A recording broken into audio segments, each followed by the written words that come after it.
But in terms of CIA prisoners, you know, I think the fact that we're leading up to an election now, and these are very high-stakes issues for politicians, means that it will take a very brave and principled politician to lead the way on this, and I don't know if we have such figures.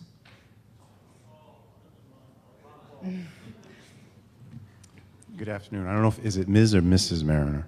Ms. Ms.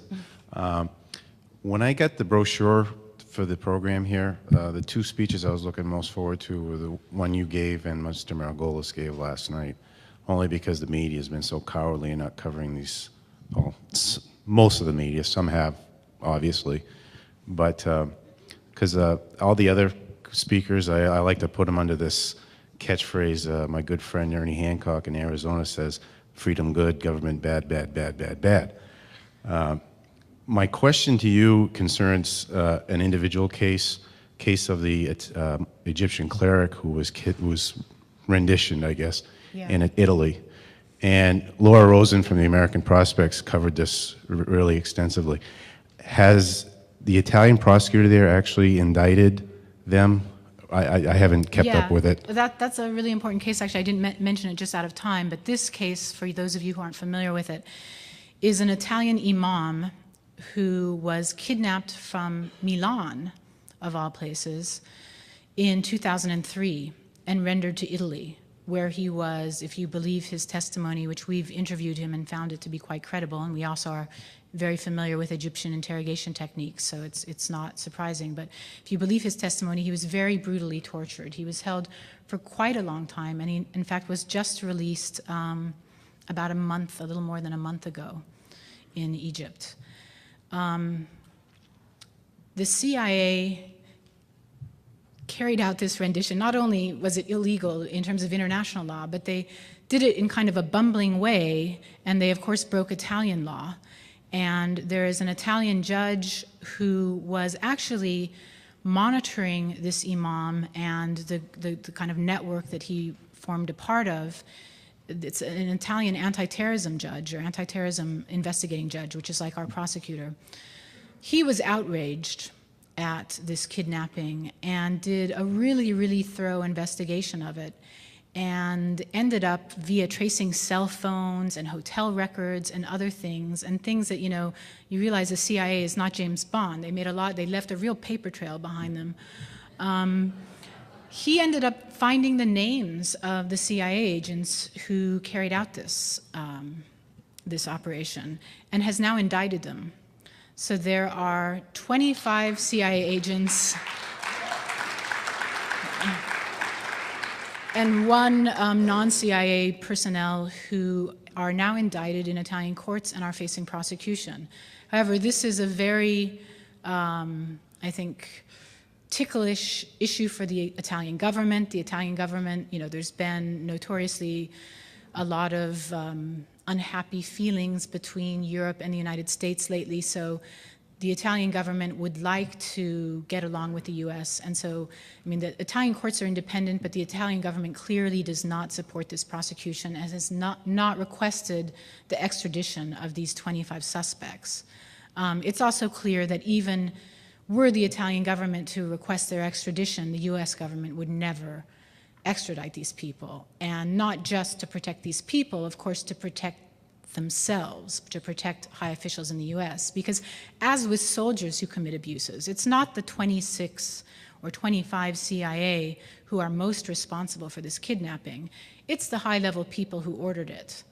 And again, you know, we get to the question of where is the accountability at the highest levels of government? I wonder if you could, I always hear in the, reading the paper about waterboarding, but could you actually explain what that means? About waterboarding, what it means? Waterboarding, it's an ancient torture technique. As I said, it was used in, you know, at the turn of the century and probably long before that. It's, a detainee is strapped to a board, so, you know, hand strapped, leg strapped, just utterly immobile on a board. He's tilted, so I think his head is a little bit lower than his feet, and they pour water over his face that, you know, induces or creates sort of an unbearable sensation of drowning. I mean, they're not actually going to drown this guy, but he feels like he's drowning, and he also doesn't know that they're not going to drown him. So it's very effective, and, you know, nobody can withstand it.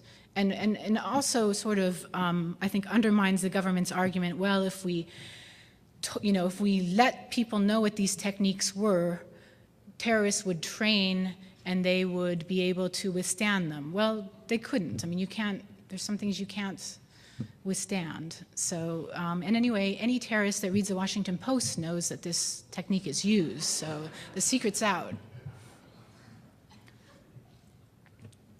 Yeah, you made reference several times to how there was an expose in 2005 about, you know, some of the rendition programs, and I know an important part of that was due to the people they call the plane spotters, and these are people whose hobby is just to sit at airports and a lot of times write down the tail numbers.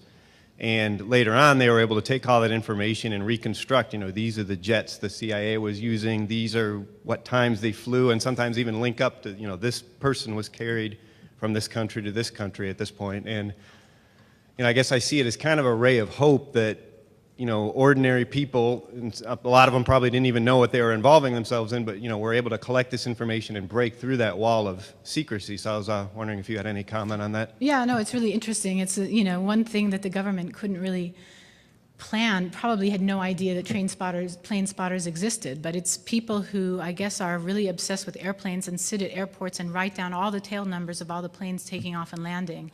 And now with the internet, you know, in kind of communing with fellow plane spotters, they post this information on the internet, and that was some of the really initial leads that led to people identifying certain planes as CIA planes. What the CIA did, and the CIA thought that it was hiding its tracks this way, it contracted with various private corporations and rented planes that were used. But there are certain planes now that are completely notorious. There are planes that we know the plane that took al-Masri to Afghanistan. We know the plane, it was the same plane that took al-Masri to Afghanistan, took a man named Binyan Mohammed to Morocco, where he was tortured. Binyan Mohammed is now at Guantanamo and is actually one of Joe Margulies' clients. But, you know, this information became public, and it helped lead, it was documented in the Washington Post and the New York Times. It also helped lead the European Union to ask for plane records when it carried out its investigation. So now we actually have Eurocontrol records of, you know, comprehensive documentation of flights. Unfortunately, we don't have records for countries like Pakistan. And we know that probably the majority of these prisoners were picked up in Pakistan and delivered elsewhere. You know, if anyone has friends in Pakistan in the aviation industry, please talk to me after the... Thank you, One Ms. last question, I guess. Thank you, Ms. Mariner, for, I guess, acting as the research arm with the ACLU and the press as the Justice Department we don't have. But I had to ask you a point of clarification. Was it correct, and am I correct in understanding that the one individual who is being held, it's because he himself underwent these tortures and he knows what they did to his body, and therefore he's obtained illegal knowledge about their methods? Yes. Oh my God. Majid Khan has been barred from seeing a lawyer because he is in possession of classified information.